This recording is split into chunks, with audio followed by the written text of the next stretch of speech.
Hi, this is a short video just covering the removal of the timing cover, timing gears and chain. There's a number of bolts which are around the cover. Some go into the block, some just go into the casing itself. Basically you've got 6 small ones which go into the casing. They're a 7/16, and 4 3/8 which went into the main kind of body.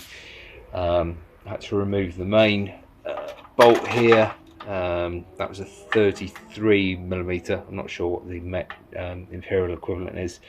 Equally, once you've got the cover off, to get the main gear free, it actually is a nut rather than a bolt, similar size. That also came off using the 33.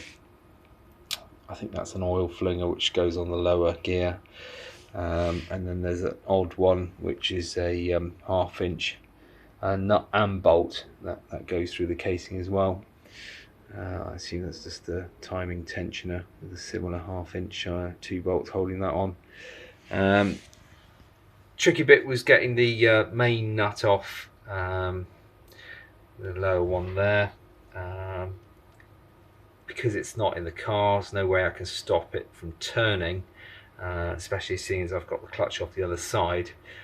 So the only way I could do that was just using the impact driver rather than the breaker bar. And then to get the main gear off, Haynes says you can use 2 large screwdrivers, but I happen to have a puller handy and actually used the inner puller teeth to get it off rather than using the outer. That's all. Thanks, bye.